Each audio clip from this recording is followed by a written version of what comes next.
Salam sejahtera Malaysia. Saudara-saudara, selamat datang ke channel Fels Lifestyle.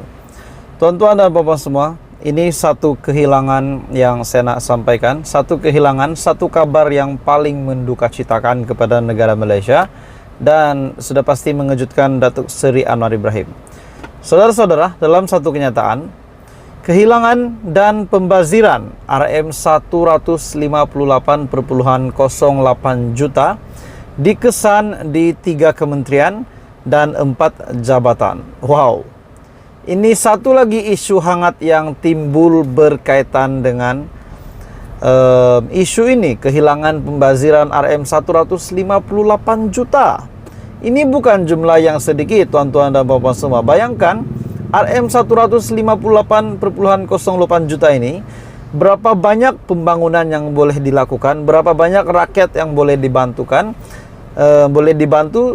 dengan pembaziran ini.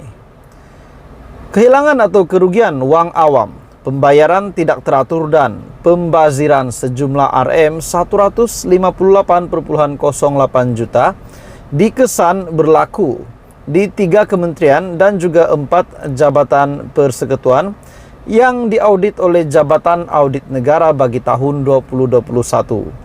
Ketua Audit Negara, Datuk Seri Nik Azman Nik Abdul Majid berkata, 3 Kementerian Pertanian dan Industri Makanan ataupun MAFI, Kementerian Komunikasi dan Multimedia ataupun KECOM, dan Kementerian Pertahanan, manakala 4 jabatan terbabit adalah Polis Diraja Malaysia PDRM, Jabatan Kastam Diraja Malaysia JKDM, Jabatan Perdana Menteri JPM dan Jabatan Pengangkutan Jalan JPJ. Jadi maksudnya jabatan-jabatan ini, senarai jabatan yang disebutkan ini terlibat dengan pembaziran tersebut. Ketua Audit Negara Datuk Seri Nik Azman Nik Abdul Majid berkata, 3 kementerian yang diaudit pematuhan itu adalah Kementerian Pertanian dan Industri Makanan MAFI, Kementerian Komunikasi dan Multimedia KECOM dan Kementerian Pertahanan, manakala 4 jabatan terbabit adalah PDRM, JKDM, juga Jabatan Perdana Menteri dan Jabatan Pengangkutan Jalan JPJ. Beliau juga berkata, pengauditan pematuhan itu membabitkan jumlah semakan audit sebanyak RM1.127 bilion. Katanya pengauditan itu dibahagikan kepada kategori terimaan dengan jumlah semakan sebanyak 78.86 juta dan juga kategori bayaran dengan jumlah semakan RM1.048 bilion. Jadi saudara-saudara, bagi saya ini satu pembaziran yang sangat banyak. Jumlah RM158.08 juta. Bayangkan jumlah ini kita boleh guna untuk bantu rakyat, pembangunan dan sebagainya. Dan pada akhirnya setelah pendedahan, pembocoran berkaitan dengan isu ini, kehilangan pembaziran RM158.08 juta dikesan di 3 kementerian dan 4 jabatan, juga termasuk jabatan Perdana Menteri. Jadi saudara-saudara, apa komen Anda? Kehilangan atau kerugian wang awam, pembayaran tidak teratur dan pembaziran sebanyak sejumlah RM158.08 juta akhirnya dikesan berlaku di 3 kementerian dan 4 jabatan persekutuan yang diaudit oleh Jabatan Audit Negara pada tahun 2021. Ini satu perkara yang mengejutkan. Jangan lupa tekan butang like, share video ini, teruskan bersama di dalam channel ini, tekan butang subscribe. Salam sejahtera Malaysia. Saudara-saudara, tuan-tuan dan puan-puan, akhirnya setelah kita mendengar bahwa Suruhanjaya Pencegahan Rasuah Malaysia SPRM akan memanggil Muhyiddin, akhirnya ramai yang menantikan laporan susulan daripada pendedahan ataupun pengumuman daripada SPRM bahwa akan memanggil Muhyiddin Yassin berkaitan dengan isu dana politik. Saudara-saudara, akhirnya hari ini berita yang terkini ataupun pengumuman terkini, satu laporan telah mengesahkan bahwa Presiden Bersatu ataupun pengerusi Perikatan Nasional yang juga bekas Perdana Menteri Muhyiddin Yassin sudah berjumpa SPRM. Wow. Akhirnya Muhyiddin Yassin sudah berjumpa dengan SPRM dan sudah pasti kita menantikan apa tindakan seterusnya dan apa keputusan seterusnya yang bakal dihadapi oleh Muhyiddin Yassin. Adakah benar beliau benar-benar melakukan semua tuduhan yang telah dilemparkan kepada beliau, ataupun Muhyiddin Yassin yang memang benar bahwa beliau telah membuat pendedahan, tidak mengambil sesen pun duit rakyat.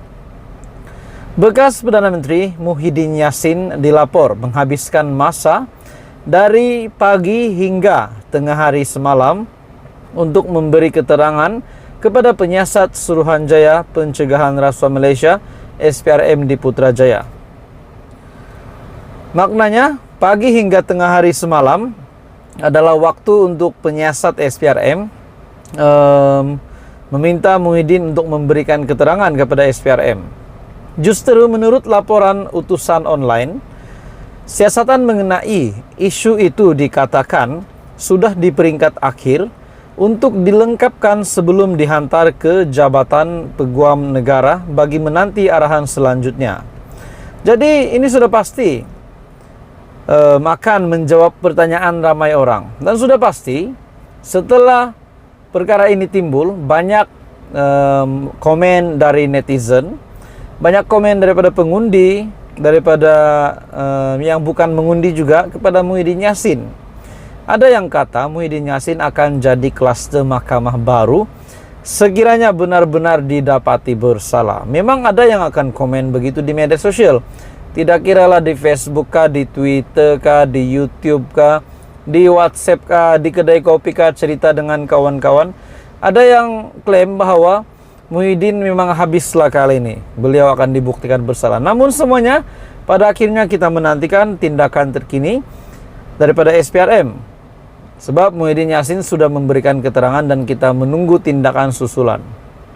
Memetik satu sumber yang tidak dinamakan harian itu memberitahu, sebelum ini juga beberapa pemimpin tinggi bersatu turut diambil keterangan mereka. Mungkin salah satunya Hamzah Zainuddin dan beberapa pemimpin tinggi bersatu yang lain.